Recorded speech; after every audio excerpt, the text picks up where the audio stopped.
bago sila naging apostol. Bago sila naging apostol. So, yun. Dapat, para maging great leader tayo, great leader, kailangan natin i-train. Kailangan natin magpa-train. So, kung sino, bawat sa atin, just siyempre, for individuals, gusto natin maging great leader. Great leader naman ko, kailangan natin magpa-train. So, follow a sheep must be leadership. Ang pagpapasunod sa mga grupo ay leadership din pala. Katulad ni Moses, sa panahon ni Moses. Kapag lumilis na yung mga grupo niya, tinatapik niya. So, yun ang senyal sa pagiging leadership. So, everybody needs somebody, and nobody needs somebody. So, ano ba ibig sabihin na ito, William? Yung everybody na tinutukoy dito, ang example na ito yung sa Recon Network. Recon Network.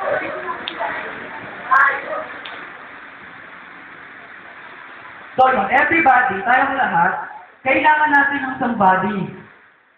Sino ba yung somebody? Yung marunong lubong.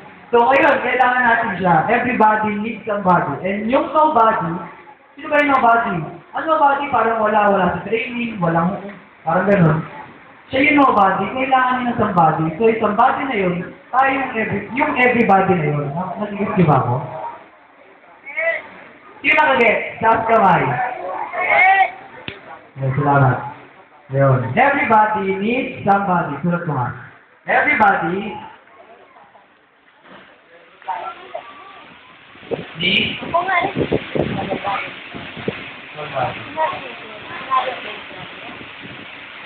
Okay, nobody needs somebody. Nobody needs somebody. Nobody needs somebody. So, leadership begins and ends at Jesus Christ. So, in example niya yung, nag-example siya ng dalawang tao para makuha niya, para makuha ng mga nakikinig yung gusto niya ipunto. So, halimbawa, kumuha ng dalawang tao, si Jesus Christ at si Member. So, ako yung leader, kumari. So, pag simulan ako, nagkakal kami, si Jesus Christ, tapos ako leader, tapos siya member. So, gusto niyo ba ng example? Gusto niyo ba ng example? O, halimbawa, yung mag-jelan si Jesus Christ, tayo ako. Tapos, ako leader. Tapos, diba, Jezreel ay siya yung member. So, ayun. So, para makita ng leadership begins and ends at Jesus Christ, so, magbibigyan ko ng example. So, tatayo din si Medelan. Patayo ko, Jesus Christ. Ako yung leader. Tapos, siya yung member. So, yun. Look forward.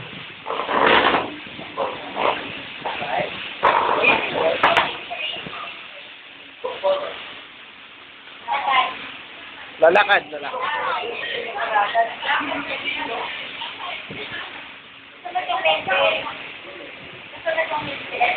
bakit sinundan ba ako Brother Jeffrey? So, yun. So, ang ibig sabihin nun, dapat kahit tumis na yung leader, look forward pa rin si Jesus Christ.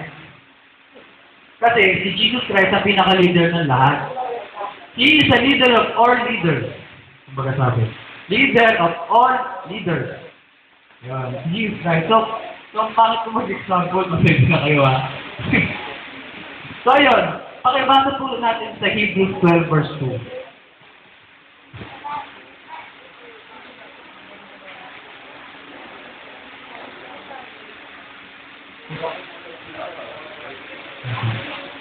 So, pakibasa po. And author and finisher of our faith, who for the joy that was set before him endured the cross, despising the shame, and teaches love as the right and social term of God. Leader. So some believers did not look in or follow Jesus, they follow leader. So yung ginawa kanina ni Brother Jezreel, example lang. Nung lumiko na yung leader, lumiko na rin yung member.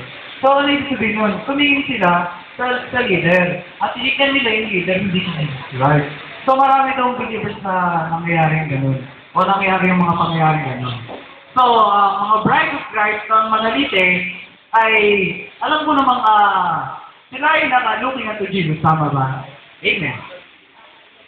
Yeah. So, sabi sa 2 Timothy 2 verse 15, seeking with God. So, kailangan natin mag-seek with God para maging leader tayo.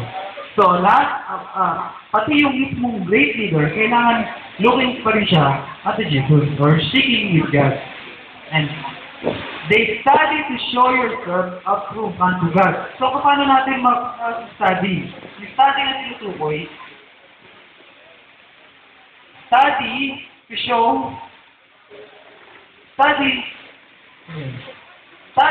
yourself approved unto God. So, paano natin may study? Paano natin may study? So, saan category ko na napapatungkol? So, yung study is about to be real.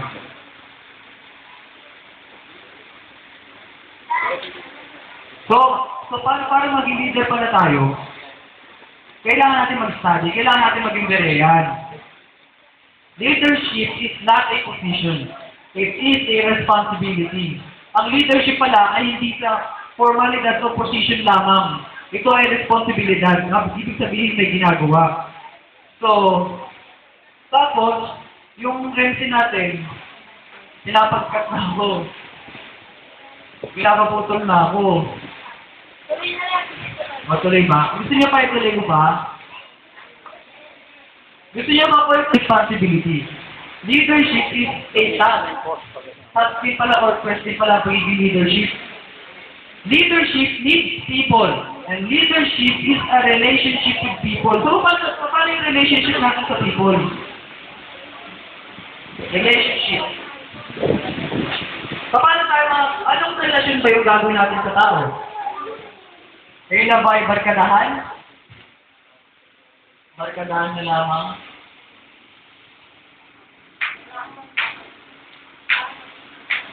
Barkada. Siyempre, kailangan natin ang tunay na relationship sa people ay ang gagawin. So, sa pagiging leader mo, para ma-reach mo yung para magkaroon ka ng relasyon sa tao, kailangan mo talaga i-record. Yun ang tunay na relationship with people. So, yung leadership, meron pala siyang vision.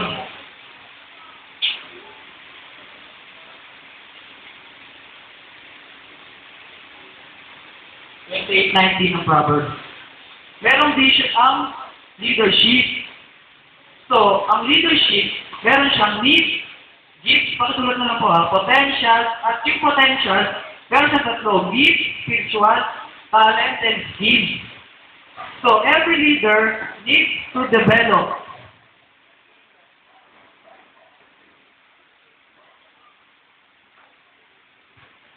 So, kailangan, every leader needs to develop. Ano ba yung i-develop natin? Siyempre, yung individual natin. Kailangan natin i-develop yun.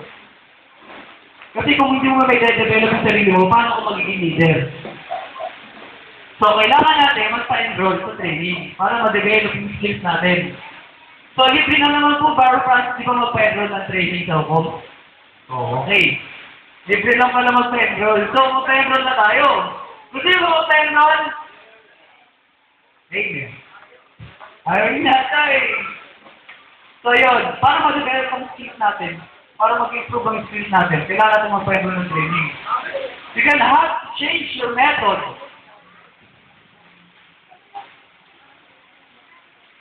To reach the people.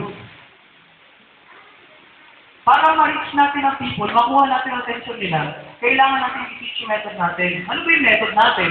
Kung ano ba yung method ng halimbawa, sabi kasi ni Brother Rich, sa Africa, Ang ano sa Africa, ang approach sa Africa, ay sabi, kapag pinapagilitan mo ang isang tao, natural lang sa kanila yun. Dahil ayun sa Africa. Pero nakita nyo sa Pilipinas, kapag inaamo-amo mo ang isang kamatiran para pati na ng church, yun pala ang kultura ng Pilipino. So, kailangan nyo mag-switch na method para ma-reach yung people. So, ano ba yung method?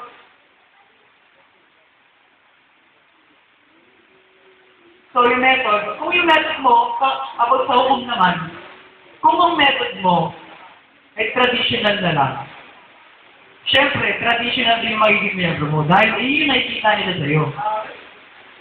Diba?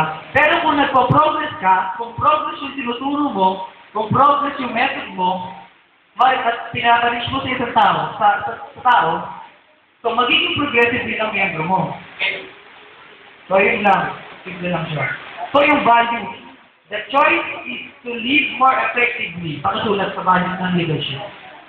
So, the choice to live more effectively. So, ang values natin, para maging epektibo ang pamumuhay natin. So, kailangan mamumuhay sa atin, diba? To be a model. Pangalawa, to be a model, mentor, or monitor. Pangatlo, vision is the teacher of the future. So yung vision pala natin, inspirational, motivational, and lead towards change and growth. So in number 5, natuloy nyo po ha. Number 5, give people a sense of worth and involved. Tapos nila may-involve. Ano ba yung nila-involve nila? Dapat yung bakante oras involved natin sa kanila. Ipakita natin sa kanila na ipakita natin yung bakante oras nila. So yun. Bigyan natin ng sense yung mga tao para ipakita sa kanila yung bakante oras kasi yung bakante oras din nila. So ipakita, kailangan ma-involve sa kanila yung bakante oras. So meron 5 categories of people. 5 categories, pakitulad na lang po. Una, community. Pangalawa, the crowd. Pangatlo, congregation. Pang-apat, committed. Yung pang-lima, core groups. So, pinaka-conclude. A true leadership. Ang pinaka-leadership natin ay dito. So, a true leadership is kailangan meron training. Training ng hukom. So, yun ang true leadership. So, yun lang po. Maraming salamat po. Magandang hapon. Na pag pumasok ka sa hukom, you are a great leader. Meron po tinuturo ang hukom. Kapag nag-penor ka po, ipapaliwanag ng hukom sa'yo kung ano yung mga dapat mong i-train. So, ang hukom na po ang mag-suggest o magbibigay ng mga information about kung ano po yung i-train mo. So, yun. Yung ba ay assurance na ikaw yung mga gagawin mo, ganyan. Opo. Yun na ba ang batayan na ikaw ay isang bilang tagapanguna? For me, it's a yes. Yes. Wala namang tanong. Para sa po ba yung nobody needs somebody? Ang nobody ako. Wala akong hukom. So, ang nobody, mismo ako, wala. Kumbaga parang blank, wala akong hindi ko alam. Wala akong alam. So, kailangan ko ng somebody, at yung somebody na yun, ay yung everybody. So, dun mapapalood yung record network. Kaya ako sinabi yung record network. Somebody. Para kung nakakasusuwi ba yan, hindi niya kailangan ng pinunan. Hindi. Kasi, wala sa training. Siyempre, nagmamalaki siya. Hindi niya na kailangan ng somebody. So, parang opposite na yan. Nasabi. Pero isa rin yun. Isang sinabi ko. Okay na. So magandang hapon po sa Ang denominasyon na leader, sila ba ay true leader o hindi? o sa method nila o sa patakaran nila ng church nila, sa tingin nila, great leader na sila. Pero ang pinaka-great leader dito po. Dapat training ka na mo po. Woo!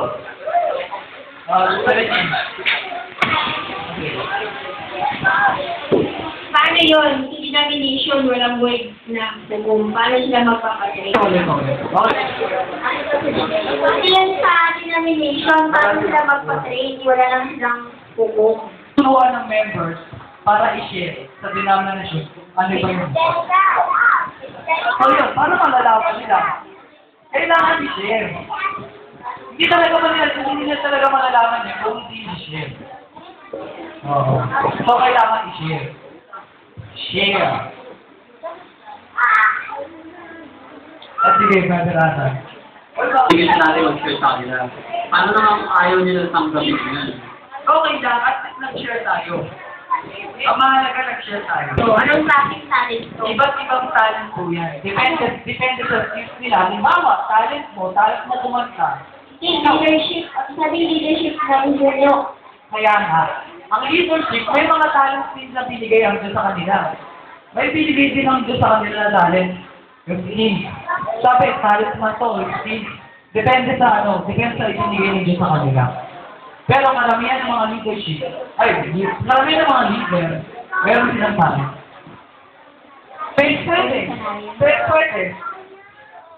Pwede, kapag inalas mo, may mga tinuro mo si Jesus Christ about sa instruction. Ang karamihan ng turo ni Christ about sa follower, pero meron din po siya tinuro about sa instruction. Pero, yung hope na sinasabi, siguro po wala pa po siya nasasabi. Pero Sa yung pag-aralan, ano yun? yung gift, utang. Pag wala kang gift, hindi ka ba pwede maging great leader? Pwede pa rin po yun. Kasi, kumbaga, part na lang po yun ng pagiging leader. So, hindi naman po sinabi na kailangan mo ng gift, kailangan mo ng talent, kailangan mo ng skills. Kailangan. Part na lang po siya ng pagiging leader sa isang leadership. Kailangan. Part na lang po siya. Kailangan. So, part na lang po. Pero, karamihan sa mga leader, meron talaga silang mga talent sa skills. Yes. Kaya nga leader yan. Wala na po. Sabi, gusto ko rin dyan. Sabi yung fight, yun yung kamay, mata, saka yung ano ba yung gift? Yung kailangan, lahat makito, pero iba-ibang function nila. Diba? Ano yun?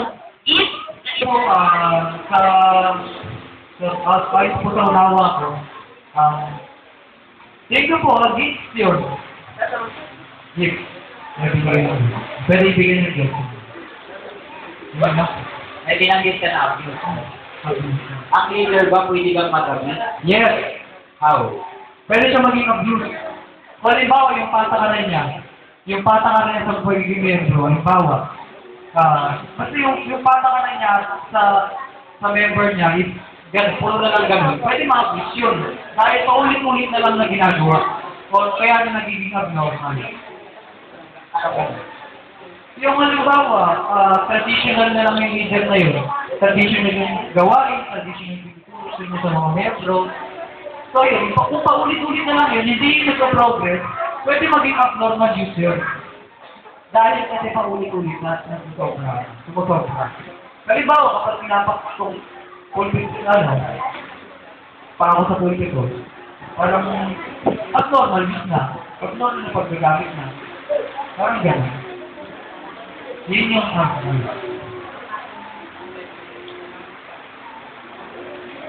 natin position. So, kung sinasabi ng leadership na position yun, ang position ko ay pagiging leader. So, pag-a-abuse na po yun. Kung ginagamit niya yung position niya para sa Di ba sabi doon, no one is above the pastor daw. Kung sa isang iglesia. Matatawag mo ba na abuse yun? No one is above the pastor.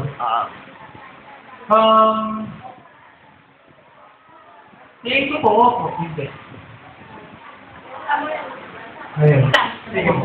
Anong meaning ng leadership talaga? Lalim ng meaning ng leadership. Ang pinaka-leadership ay training about sa ako.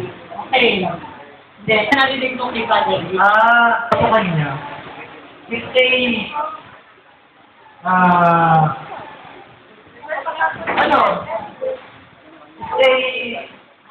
responsibility. Exactly. Hindi, sila say, it's responsibility or task ito. Kaya hindi mo pwedeng gamitin ito as position. So yun yung para kay Brother Rich po, hindi po position ng pagiging leadership. Responsibility po niya. So kaya siya tinawag na leader para mag-responsible. Pero mamaya po. Sa palas na lang. Sobrang na po sa oras. Kasi po kasi, siyempre din-train. So, kailangan mo muna silang i-train. Lahat naman po, mayroong responsibilities eh. Okay, ma. Ibig sabihin lahat leader.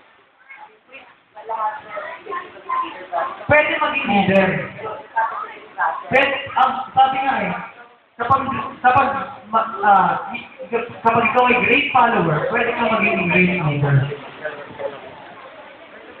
So, yun po. Kailangan mo pa bago-bago ang training mo para hindi mo siya makabili. May pag-progress. Kailangan na pag-progress yung pag-train. Opo. Mag-a-adjust tayo. So, kailangan ng adjustment. Kailangan ng adjustment para ma-progress. Opo. So, na-accelerate na. Kaya lang ba may karapatan na may responsibility? Pag may responsibility. Lahat po, kahit members may responsibility sila. Pero, kailangan pa nila i-train. Yung leader sa member. Yung pagkakailan niya, responsibility ng leader at saka responsibility ng member. Ang member, it's over. Hindi naman it's over, but it's to follow the leader. So, ang leader, ang responsibility ng leader para i-atay ang followers. Hindi mo ba nagigit? Leader. Ibig sabihin, kahit kayo ay kongregasyon, kailangan meron kayong maakay. Hindi niya yung akay na hindi akay pagsalili. Akay na siya ay lumago, maging kalarawan ni Kristo. Ibig sabihin, kayo rin ay hukom, pag kayo, sa nabasa niyo isa, hindi kayo tinitrain, kayo naman ang nagtitrain. Nakikipagtulungan kayo, hindi kayo sariling Islam. Brother Francis, bakit sa Bible, God, ang Diyos naglagay ng apostle, prophet as foundation. Ibig sabihin, leadership. So, pwede pakipaliwanag to. Tatanong siya itong congregational, sabihin, God, nag-start siya ang leadership talaga. Shortcut. Ano man ang position mo, ano man ang gift mo sa Bible, ang mission mo, sila ay makapag-speak the word din. So, kapag nilagay sa'yo ang leadership, dadalhin mo sila na maging ka-level mo, kaunin mo. Maging congregational kayo lahat. Congregational na hindi dilaw. Congregational na lahat kayo mature. Kayong lahat ay kami sa labas. Natitipon tayo for celebration, for reckoning, for worship na mataas na antas. No? Pero we minister sa labas. We minister to each other, madalang na lang kasi we are all ministers na mature. Eventually, may target ha. Ibig sabihin, kailangan talaga ng leader. Kailangan may leader talaga. Nag-umpisa sa leader. Sabi ka ni Bernard, di ba? Hindi galing sa collective ang malakay na propeta. Galing sa isang propeta, pero lalabas yung maraming may gift.